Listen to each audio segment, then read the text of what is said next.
প্রিয় শিক্ষার্থী বন্ধুরা, আজকের এই আলোচনায় সবাইকে স্বাগতম। আজকের আমার এই ভিডিও টিউটোরিয়ালের আলোচ্য বিষয় ঘরে বসে অনলাইনে কুইজ পরীক্ষা দেওয়ার মাধ্যমে সহজে এবং আনন্দের সাথে কিভাবে লেখাপড়া করা যায় সেই বিষয়ে আলোচনা করার চেষ্টা করব। এই চ্যানেলের পূর্বের ভিডিওগুলি না দেখে থাকলে সেগুলি দেখার মাধ্যমে অন্যান্য বিষয়গুলি ভালোভাবে জানার জন্য বিশেষভাবে অনুরোধ করা হলো। আর আজকের আলোচনায় আসি আমি মোহাম্মদ সিরাজুল ইসলাম, বরিশাল সরকারি model school and college, Barishal. Quiz পরীক্ষা দেওয়ার মাধ্যমে কিভাবে লেখাপড়া শেখা যায় সেই বিষয়ে প্রয়োজনীয় লিঙ্ক সমূহ, যেমন ফেসবুক গ্রুপের অনলাইন এক্সাম সেন্টার নামে একটি গ্রুপ আছে, সেই গ্রুপ থেকে আমরা এই প্রশ্নের প্রয়োজনীয় লিঙ্ক পাবো এবং এই গ্রুপের সাথে আরও যে সমস্ত জায়গায় প্রশ্নের লিঙ্ক আমি পরীক্ষা দেওয়ার জন্য সরবরাহ করব সেগুলি নিম্নরূপ। তো এখন আমরা এই যে অনলাইন এক্সাম সেন্টার নামে যে ফেসবুক গ্রুপ আছে সেই গ্রুপ থেকে আমরা পরীক্ষা দেওয়ার চেষ্টা করব। যেমন এই যে ফেসবুক ওপেন করার পর অনলাইন এক্সাম সেন্টার নামে যে গ্রুপটি আছে সেই গ্রুপে আমি প্রবেশ করেছি এবং একটু নিচের দিকে আসলে আমরা দেখতে পাবো এই যে এইখানে একাদশ দ্বাদশ শ্রেণীর দ্বিতীয় অধ্যায়ের এমসিকিউ প্রশ্নের যে লিঙ্কটা আছে এই লিঙ্কে আমরা ক্লিক করব। তো প্রশ্নের লিঙ্কে ক্লিক করলে এই পেজটি ওপেন হবে, অর্থাৎ প্রশ্নের এই পেজটি ওপেন হবে। যেমন এখানে লেখা আছে একাদশ দ্বাদশ শ্রেণীর আইসিটি দ্বিতীয় অধ্যায় এমসিকিউ পরীক্ষা। এখানে নিয়মে বলছে প্রতিটি প্রশ্ন ও উত্তরের অপশন ভালোভাবে পড়ে ও বুঝে সঠিক উত্তরের পাশে টিক দিয়ে সাবমিট বা জমা দিনে ক্লিক করতে হবে এবং পরবর্তীতে ভিউজ করে ক্লিক করলে ফলাফল জানা যাবে। এবার আমি প্রত্যেকটা প্রশ্ন পড়ে উত্তর কোনটা সঠিক হবে সেটি প্রথমে একবার বলবো, তোমরা সুন্দরভাবে দেখবে। দেখার পরে প্রশ্নগুলি জানার পরে তোমরা নিজে একবার পরীক্ষা দেওয়ার চেষ্টা করবে। কিভাবে আমি পরীক্ষা দিচ্ছি তোমরা লক্ষ্য করো। তো প্রথম প্রশ্নটি লক্ষ্য করি, ডেটা কমিউনিকেশন সিস্টেমের মৌলিক উপাদান কয়টি? 3টি, 4টি, 5টি, 6টি। এখানে সঠিক উত্তর হচ্ছে 5টি। তবে আমি উত্তরের অপশনে টিক দেওয়ার সময় 5 থেকে 10 সেকেন্ড সময় নিব। এই সময়ের মধ্যে তোমরা কল্পনা করে নিজে নিজে কল্পনা করবে কোনটি সঠিক উত্তর হতে পারে এবং আমার উত্তরের সাথে মিলিয়ে নেবে। পরবর্তী প্রশ্ন, নিম্নের কোনটি simplex mode? Mobile, telephone, walkie talkie, radio. এখানে সঠিক উত্তর হচ্ছে রেডিও। পরবর্তী প্রশ্ন, নিম্নের কোনটি topology? Star, simplex, full duplex, multicast. এখানে সঠিক উত্তর হচ্ছে স্টার, অর্থাৎ টপোলজি মোট 6টি: star topology, ring topology, tree topology, bus topology এবং হাইব্রিড টোপোলজি ও ম্যাশ টোপোলজি। পরবর্তী প্রশ্ন, টেলিগ্রাফ কে আবিষ্কার করেন? এখানে সঠিক উত্তর হচ্ছে স্যামুয়েল মোর্স। পরবর্তী প্রশ্ন, কোন ডিভাইসের মাধ্যমে ডিজিটাল ডেটাকে অ্যানালগ ডেটায় রূপান্তরিত করা হয়? Modem, repeater, switch, connector. এখানে সঠিক উত্তর হচ্ছে মডেম, অর্থাৎ মডেমের কাজ হচ্ছে এই ডিজিটাল ডেটাকে অ্যানালগ ডেটায় এবং অ্যানালগ ডেটাকে ডিজিটাল ডেটায় রূপান্তর করা, অর্থাৎ মডুলেটর এবং ডিমডুলেটর হিসেবে কাজ করা। ডেটা কমিউনিকেশন সিস্টেম প্রক্রিয়ার প্রধান অংশ কয়টি? 1, 2, 3, 4টি। এখানে সঠিক উত্তর হচ্ছে 2টি। 20 সেকেন্ডে 2,40,000 বিট স্থানান্তর হলে এর ব্যান্ডউইথ কত? অর্থাৎ ব্যান্ডউইথ হচ্ছে ডেটা স্থানান্তরের হার। এখানে এই 2,40,000কে যদি আমরা 20 সেকেন্ড দিয়ে ভাগ করি তাহলে আমাদের এখানে সঠিক উত্তর হবে এই 12,000 বিপিএস। পরবর্তী প্রশ্ন, সিরিয়াল ডেটা ট্রান্সমিশন কত প্রকার? 2, 3, 4, 5 প্রকার। এখানে সঠিক উত্তর হচ্ছে 3 প্রকার, অর্থাৎ asynchronous data transmission system, synchronous এবং আইসোক্রোনাস ডেটা ট্রান্সমিশন সিস্টেম। এই সিরিয়াল ডেটা ট্রান্সমিশন 3 প্রকার। স্টার্ট বিট এবং স্টপ বিট নিম্নের কোন ট্রান্সমিশনে ব্যবহার করা হয়ে থাকে? Synchronous, multicast, isochronous, asynchronous. অর্থাৎ স্টার্ট বিট এবং স্টপ বিট থাকে অ্যাসিনক্রোনাস সিস্টেমে। বিপিএস এর পূর্ণরূপ কি? এখানে সঠিক উত্তর হচ্ছে, একটু চেষ্টা করি কোনটা সঠিক উত্তর হতে পারে। আচ্ছা আমিই বলছি, বিট পার সেকেন্ড। সঠিক উত্তর হচ্ছে বিট পার সেকেন্ড। বিপিএস হচ্ছে ব্যান্ডউইথের পরিমাপের ক্ষুদ্রতম একক। পরবর্তী প্রশ্ন, নিম্নের কোনটিতে ন্যারো ব্যান্ড ব্যবহার করা হয়? Television, walkie talkie, Telegraph, smartphone. Narrow band ব্যবহার করা হয় টেলিগ্রাফে। পরবর্তী প্রশ্ন, কম্পিউটার হতে প্রিন্টারে ডেটা স্থানান্তরিত হয় dash: narrow band, voice band, broadband, half duplex. এখানে সঠিক উত্তর হচ্ছে ভয়েস ব্যান্ডে। পরবর্তী প্রশ্ন, কেবল মডেম কোন ধরনের ইন্টারনেটে ব্যবহার করা হয়ে থাকে? Broadband, voice band, narrow band, half duplex. এখানে সঠিক উত্তর হচ্ছে, আমরা একটু চিন্তা করি সবাই কোনটা সঠিক উত্তর হতে পারে। ব্রডব্যান্ড। তো একটি বিষয় সেটি হচ্ছে, আমরা যদি ভিডিওটি শেষ পর্যন্ত দেখি অর্থাৎ ফলাফল পর্যন্ত যদি দেখি, তাহলে আমরা এই একটি প্রশ্ন হতে আরও যে একাধিক উত্তর হতে পারে, কিভাবে হতে পারে সেটি আমি সবার শেষে দেখিয়ে দিয়েছি। কোন পদ্ধতিতে ডেটা ব্লক আকারে স্থানান্তরিত হয়? Asynchronous, synchronous, broadband, voice band. অর্থাৎ ডেটা ব্লক আকারে স্থানান্তরিত হয় এই সিনক্রোনাস সিস্টেমে। পরবর্তী প্রশ্নটি লক্ষ্য করি, 5 কিলোবাইট ডেটা স্থানান্তরের ক্ষেত্রে অ্যাসিনক্রোনাস এর দক্ষতার পরিমাণ কত? তো 40,000 বাইট হচ্ছে প্রকৃত বাইট, এবং এই প্রকৃত বাইটকে আমরা যদি মোট বাইট দিয়ে ভাগ করি তাহলে আমাদের এখানে উত্তর হবে 72.72%। এটি কিভাবে হলো আমি এই প্রশ্নের শেষে আমি ব্যাখ্যায় উপস্থাপন করেছি, তাই পরীক্ষা শেষে কিভাবে হলো এটি দেখে নিতে হবে। স্কোয়ার ওয়েভ শব্দটি কোনটির সাথে সম্পৃক্ত? এখানে সঠিক উত্তর হচ্ছে ডিজিটাল সিগন্যালের সাথে সম্পৃক্ত। পরবর্তী প্রশ্ন, কম্পিউটার হতে মাল্টিমিডিয়া প্রজেক্টরে ডেটা স্থানান্তরের পদ্ধতিকে কি বলে? Broadcast, multicast, simplex, full duplex. তো এখানে সঠিক উত্তর হচ্ছে সিমপ্লেক্স বা একমুখী যোগাযোগ। নিম্নের উদ্দীপকটি পড়ে 17 এবং 18 নং প্রশ্নের উত্তর দিতে হবে। হাসান 4G প্রযুক্তি ব্যবহার করে নির্দিষ্ট কিছু বন্ধুকে SMS প্রদান করেন। 17 নম্বর প্রশ্ন, হাসানের বার্তা প্রেরণের মোড নিম্নের কোনটি? অর্থাৎ SMS-টি হচ্ছে মাল্টিকাস্ট সিস্টেম। সঠিক উত্তর হচ্ছে মাল্টিকাস্ট সিস্টেম। মাল্টিকাস্ট হচ্ছে আমি সবাইকে দিব না, বেছে বেছে যাদেরকে দিব শুধুমাত্র তারাই পাবে।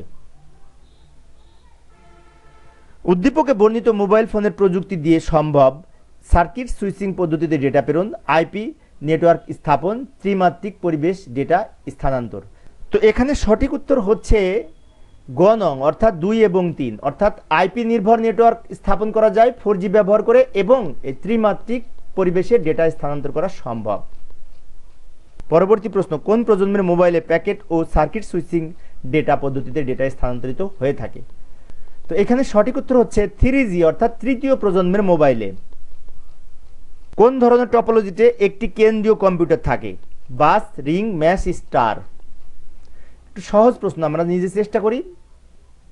এখানে সঠিক উত্তর হচ্ছে স্টার টোপোলজি। অর্থাৎ স্টার টোপোলজিতে মাঝখানে একটি কম্পিউটার থাকে অথবা হাব থাকে, যেটিকে কেন্দ্র করে অন্যান্য ডিভাইসগুলি এই ইন্টারনেট সংযোগ পেয়ে থাকে। পরবর্তী প্রশ্ন, ডেটা ট্রান্সমিশনের মাধ্যম হলো fibre optic cable, radio wave, broadcast. এখানে সঠিক উত্তর হচ্ছে 1 এবং 2, অর্থাৎ ক নং সঠিক উত্তর। কেননা ফাইবার অপটিক কেবল হচ্ছে একটি আমাদের তার মাধ্যম এবং রেডিও ওয়েভ হচ্ছে একটি আমাদের তারবিহীন মাধ্যম, কিন্তু ব্রডকাস্ট হচ্ছে আমাদের ডেটা ট্রান্সমিশন মোড, এটা মাধ্যম না। পরবর্তী প্রশ্ন, মডেম কাজ করে মডুলেটর হিসেবে, ডেটা সংরক্ষণকারী হিসেবে, ডিমডুলেটর হিসেবে। তো এইখানে সঠিক উত্তর হচ্ছে 1 এবং 3, অর্থাৎ মডুলেটর হিসেবে কাজ করে এবং ডিমডুলেটর হিসেবেও কাজ করে, বিশেষ করে মডেম। পরবর্তী প্রশ্ন, প্রথম ও শেষ কম্পিউটার সরাসরি যুক্ত থাকে কোন টোপোলজিতে? বাস, রিং, মেশ। এখানে সঠিক উত্তর হচ্ছে 2 এবং 3, অর্থাৎ গ নং সঠিক উত্তর। পরবর্তী প্রশ্ন, নিম্নের উদ্দীপকটি পড়ে 24 ও 25 নং প্রশ্নের উত্তর দিতে হবে। মামুনের অফিসে 9টি কম্পিউটার দ্বারা যুক্ত, হঠাৎ একটি কম্পিউটার নষ্ট হয়ে যাওয়ায় নেটওয়ার্ক ব্যবস্থা ভেঙে পড়ে। 24 নম্বর প্রশ্ন বলছে উদ্দীপকের আলোকে মামুনের অফিসে কোন ধরনের নেটওয়ার্ক টোপোলজি বিদ্যমান? অর্থাৎ একটা কম্পিউটার নষ্ট হওয়ার পরে নেটওয়ার্ক ভেঙে গেছে, তাহলে এটি হচ্ছে আমাদের এই রিং টোপোলজি, সম্ভবত রিং টোপোলজি। কেননা রিং টোপোলজিতে একটি কম্পিউটারের সাথে আরেকটি সংযুক্ত থাকে, তাই একটা যদি নষ্ট হয়ে যায় অন্যান্য কম্পিউটারের নেটওয়ার্কও বন্ধ হয়ে যায়। পরবর্তী ওই উদ্দীপক নির্ভর প্রশ্ন, মামুনের অফিসে যে ধরনের টোপোলজি ব্যবহার করলে এই সমস্যা হবে না, যেমন bus topology, tree topology, mesh topology. এখানে সঠিক উত্তর হচ্ছে বাস টোপোলজি এবং ম্যাশ টোপোলজি, অর্থাৎ খ নং হচ্ছে সঠিক উত্তর। পরবর্তী প্রশ্নটি লক্ষ্য করি, ভয়েস ব্যান্ড ডেটার সর্বোচ্চ গতি কত? ভয়েস ব্যান্ডের ক্ষেত্রে সর্বোচ্চ গতি হচ্ছে, একটু চিন্তা করি কোনটা সঠিক হবে, 9600 বিপিএস। অ্যাসিনক্রোনাস ডেটা ট্রান্সমিশনের সুবিধা হচ্ছে ব্লক আকারে ডেটা ট্রান্সমিট হয়, বেশি ডেটা ট্রান্সমিট হয়, প্রাইমারি স্টোরেজ ডিভাইসের প্রয়োজন হয় না, বিরতিহীনভাবে ডেটা ট্রান্সমিট হয়। কোনটি সঠিক একটু চিন্তা করি। অ্যাসিনক্রোনাস ডেটা ট্রান্সমিশনের একটা সুবিধা আছে, এর মধ্যে একটি সুবিধা এর মধ্যে আছে, সেটি হচ্ছে কোনটি সঠিক? এই প্রাইমারি ডিভাইস এর প্রয়োজন হয় না, অর্থাৎ প্রাইমারি কোনো স্টোরেজ ডিভাইসের প্রয়োজন হয় না, বিশেষ করে অ্যাসিনক্রোনাস ডেটা ট্রান্সমিশন সিস্টেমে। তবে সিনক্রোনাস এবং আইসোক্রোনাসের ক্ষেত্রে এই প্রাইমারি স্টোরেজ ডিভাইসের প্রয়োজন হয়। পরবর্তী প্রশ্ন, কম্পিউটার হতে মাল্টিমিডিয়া ডেটা ট্রান্সমিট করা হয় কোন পদ্ধতিতে? সহজ প্রশ্ন। সিমপ্লেক্স মোড, অর্থাৎ সিমপ্লেক্স মোড পদ্ধতিতে একমুখী যোগাযোগ এটি। পরবর্তী প্রশ্নটি লক্ষ্য করি, এসএমএস প্রদান হলো dash telecast, unicast, multicast, broadcast. SMS তো নির্দিষ্ট সংখ্যক গ্রাহককে প্রদান করা হয়, সবাইকে দেওয়া হয় না, এবং এটি একমুখী যোগাযোগ, তাহলে এইটা হচ্ছে মাল্টিকাস্ট সিস্টেম। পরবর্তী প্রশ্ন, ইউনিকাস্ট ডেটা ট্রান্সমিশন মোড হলো simplex, half duplex, full duplex. Unicast data transmission সিস্টেমে, তবে এই ক্ষেত্রে তিনটা সঠিক হবে, কারণ ইউনিকাস্ট ডেটা ট্রান্সমিশন মোড তিন প্রকার, সিমপ্লেক্স, হাফ ডুপ্লেক্স এবং ফুল ডুপ্লেক্স, অর্থাৎ তিনটাই সঠিক হবে, শেষেরটি উত্তর হবে 1, 2 এবং 3। তবে এখানে ক খ গ দিতে হবে, আমি অবশ্য পরবর্তী যখন প্রশ্ন তোমরা পরীক্ষা দিবা তখন এই ক খ গ এখানে থাকবে, সমস্যা নাই। পরবর্তী প্রশ্ন, একই সময়ে যোগাযোগ করার জন্য ব্যবহার করা হয় ড্যাশ মোবাইল, ওয়াকিটকি, টেলিফোন, অর্থাৎ একই সময়ে উভয়ের সাথে যোগাযোগ করতে পারি মোবাইল এবং টেলিফোনে, অর্থাৎ 1 এবং 3, এখানে এই দ্বিতীয়টি উত্তর হবে। এখানে ক খ গ ঘ দিতে হবে, আমি তোমরা যখন নিজে পরীক্ষা দিবে তখন এটা আমি কারেকশন করে দিব, সমস্যা নাই। পরবর্তী প্রশ্ন, টুইস্টেড পেয়ার কেবলের ক্ষেত্রে সাধারণ রং কোনটি? কালো, কমলা, সাদা, বাদামি। সঠিক উত্তর হচ্ছে সাদা, অর্থাৎ এই টুইস্টেড পেয়ার কেবলের 4 জোড়া তার থাকে এবং প্রত্যেক জোড়া একটি করে সাদা রঙের তার থাকে, যেটিকে কমন তার বলা হয়। অপটিক্যাল ফাইবারের সবচেয়ে ভিতরের অংশকে কি বলে? Core, cladding, jacket, buffer. অর্থাৎ অপটিক্যাল ফাইবারের তিনটা অংশ, একটা হচ্ছে কোর, ক্ল্যাডিং এবং জ্যাকেট, তো একেবারে ভিতরের অংশকে বলা হয় মূল অংশ বা কোর অংশ। পরবর্তী প্রশ্ন, ফাইবার অপটিক কেবল কি ধরনের সিগন্যাল ট্রান্সমিট করে? Electric signal, light signal, radio signal, magnetic signal. এখানে সঠিক উত্তর হচ্ছে লাইট সিগন্যাল, অর্থাৎ আলোক সিগন্যালের মাধ্যমে এই ফাইবার অপটিক কেবলের ভিতর দিয়ে ডেটা স্থানান্তরিত হয়ে থাকে।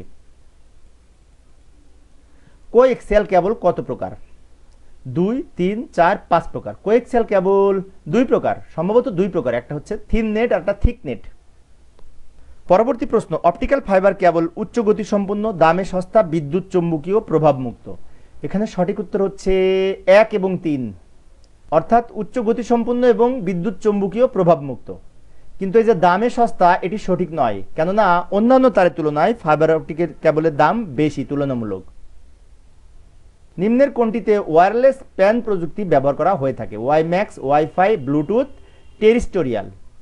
এখানে সঠিক উত্তর হচ্ছে ব্লুটুথ, অর্থাৎ এই পার্সোনাল এরিয়া নেটওয়ার্ক বা প্যান প্রযুক্তি ব্যবহার করে ব্লুটুথ সম্পাদিত হয় এবং ব্লুটুথে সর্বোচ্চ 10 মিটার পর্যন্ত এই নেটওয়ার্ক সংযুক্ত করা হয়ে থাকে। ওয়াইফাই এর স্ট্যান্ডার্ড কত? ওয়াইফাই এর স্ট্যান্ডার্ড হচ্ছে 802.11b, এইটা হচ্ছে অর্থাৎ 802.11b, এটি হচ্ছে এই ওয়াইফাই এর স্ট্যান্ডার্ড। তো অন্যান্য যে সমস্ত স্ট্যান্ডার্ড রয়েছে সেগুলো কিন্তু আমি ফিডব্যাকে প্রদান করেছি, পরীক্ষা শেষ করে তোমরা স্কোর দেখার সময় ফিডব্যাকে এই একাধিক প্রশ্ন এখান থেকে হতে পারে, সেগুলো অপশনগুলি তোমরা পাবে। পরবর্তী প্রশ্ন, মাইক্রোওয়েভ প্রযুক্তির অসুবিধা দূর করতে কোন প্রযুক্তি আবশ্যক? Infrared, GPS, satellite, radio wave.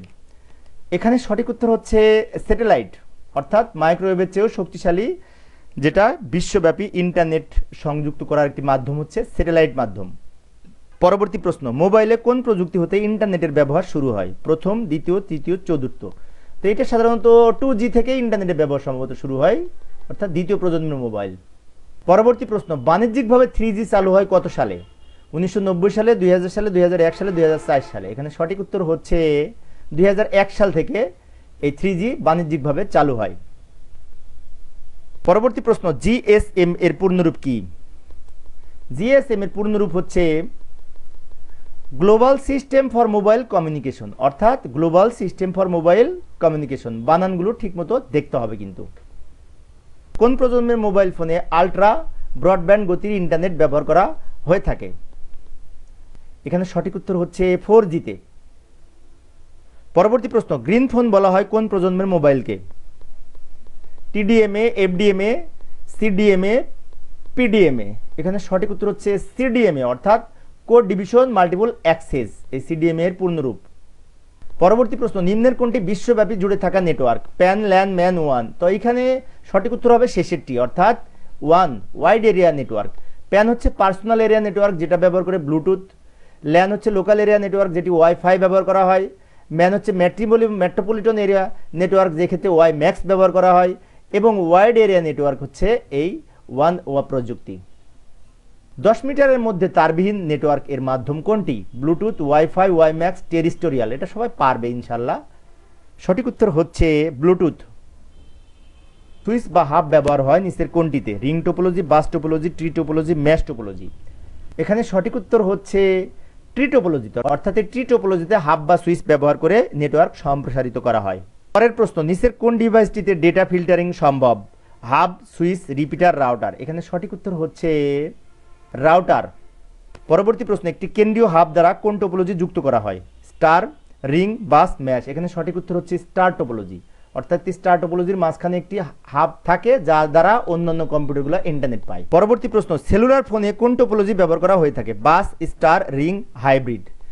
সাধারণত মোবাইল ফোনে এই ক্ষেত্রে সব ধরনের টোপোলজি ব্যবহার করা হয়, অর্থাৎ হাইব্রিড। হাইব্রিড হচ্ছে সব টোপোলজির মিশ্রণে যে সংকর টোপোলজি তাকে বলা হয় হাইব্রিড টোপোলজি। পরবর্তী প্রশ্ন, একটি পিকোনেটে মোট কতটি নোড থাকে? 248টি, 254টি, 255টি, 257টি। এখানে সঠিক উত্তর হচ্ছে 255টি। পরবর্তী প্রশ্ন, ক্লাউড কম্পিউটিং নেটওয়ার্কের ড্যাশ সেবা? Data transmission, communication, online computing, e commerce. এখানে সঠিক উত্তর হচ্ছে অনলাইন কম্পিউটিং, অর্থাৎ একটি অনলাইন সেবা এই ক্লাউড কম্পিউটিং। ক্লাউড কম্পিউটিংয়ের সুবিধা হচ্ছে ইন্টারনেট সংযোগ লাগে না, সাশ্রয়ী ও সহজলভ্য, তথ্যের গোপনীয়তা রক্ষা করা, অ্যাপ্লিকেশনের উপর নিয়ন্ত্রণ রাখা। এখানে সঠিক উত্তর হচ্ছে সাশ্রয়ী এবং সহজলভ্য। তো প্রিয় শিক্ষার্থী বন্ধুরা, এবার আমরা কি করব? এই সাবমিটে ক্লিক করলে আমাদের এই পরীক্ষা দেওয়া সম্পূর্ণ হবে। তারপর আমরা ফলাফল দেখব কত মার্কস পাওয়া যাবে। তো আমরা সাবমিটে ক্লিক করার পূর্বে আমরা একটু দেখে আসি সকল প্রশ্নের উত্তর আমরা সঠিকভাবে দিয়েছি কিনা। তো আমি সময় সেভ করার জন্য একটু দ্রুত দেখছি, সবগুলাতেই সম্ভবত টিক চিহ্ন দিয়েছি, কোনোটাই বাদ নাই। আমি একটু দ্রুত দেখলাম সময় সেভ করার জন্য, কেননা এমনি ভিডিওটি অনেক লম্বা হয়ে যাচ্ছে। তো এবার আমরা কি করব? পরীক্ষা দেওয়া শেষে এই যে লেখা আছে এখানে সাবমিট, এই সাবমিট বাটনে ক্লিক করলে আমাদের পরীক্ষার উত্তর জমা হয়ে যাবে। তো আমরা সাবমিটে ক্লিক করলাম। সাবমিটে ক্লিক করলে আমাদের পরীক্ষার প্রশ্ন জমা হয়ে গেছে। এইবার আমরা এই যে your response has been recorded, এবার বলছে যে ভিউ স্কোর, এই যে ভিউ স্কোর আছে, এই ভিউ স্কোরে ক্লিক করলে আমাদের কত মার্কস পেয়েছি সেটা জানা যাবে। তো আলহামদুলিল্লাহ, এই যে 54-র মধ্যে 54টি প্রশ্নের উত্তর সঠিক হয়েছে। তো তোমরা এইভাবে, আমি যেভাবে পরীক্ষা দিলাম এইভাবে তোমরা পরীক্ষা দেওয়ার মাধ্যমে ভিউজ করে ক্লিক করলে ফলাফল জানতে পারবে। তো শেষে আমি যে বিষয়টি তোমাদের বলবো সেটি হচ্ছে, যেমন এই যে ডেটা কমিউনিকেশন সিস্টেমের মৌলিক উপাদান কয়টি, তাই না? এখানে 5টি উপাদানের সঠিক উত্তর, কিন্তু এইটাকে নিয়ে আরও যে সমস্ত প্রশ্ন হতে পারে, যেমন এই যে ব্যাখ্যায় আমি ফিডব্যাকে ব্যাখ্যায় দিয়েছি ডেটা কমিউনিকেশনে 5টি উপাদান হলো উৎস, প্রেরক, মাধ্যম, প্রাপক, গন্তব্য। এরকম প্রত্যেকটা প্রশ্নের আমি ফিডব্যাক এখানে উপস্থাপন করার চেষ্টা করেছি, তাও যেগুলির এই যেমন এইটার ফিডব্যাক এই যে নিচে আছে, অর্থাৎ এই প্রশ্নের একাধিক প্রশ্ন যদি আসে তো এই ফিডব্যাক থেকেও আসার সম্ভাবনা আছে। এবং প্রশ্ন আমি প্রতি মাসে অন্তত একবার প্রশ্ন চেঞ্জ করব, তখন এই ফিডব্যাক থেকে এবং বই থেকে প্রশ্ন করার চেষ্টা করব। তো তোমরা এই পরীক্ষা দেওয়ার পরে ফিডব্যাকে আমি যেগুলো লিখেছি সেগুলি ভালো করে পড়ার চেষ্টা করবে, তাহলে আরও ভালো মতো শিখতে পারবে। তো প্রিয় শিক্ষার্থী বন্ধুরা, এই ছিল আমার আজকের আলোচনা। আমার পরবর্তী টিউটোরিয়ালের আলোচ্য বিষয় হচ্ছে আইসিটি বিষয়ের 3য় অধ্যায় সম্পর্কে এই কুইজ সম্পর্কিত বিষয় নিয়ে ভিডিও তৈরি করার চেষ্টা করব, দেখার আমন্ত্রণ রইল। পরিশেষে আমার এই ভিডিওটি যদি তোমাদের উপকারে আসে এবং ভালো লাগে তাহলে প্লিজ আমার এই ভিডিওটিতে লাইক দিবে, শেয়ার করবে এবং আমার চ্যানেলটি সাবস্ক্রাইব করবে। তো পরবর্তীতে আরও নতুন নতুন ভিডিও আনার প্রত্যাশা নিয়ে আজকের মতো বিদায় নিচ্ছি। সবাই ভালো থাকবে এবং সুস্থ থাকবে। খোদা হাফেজ।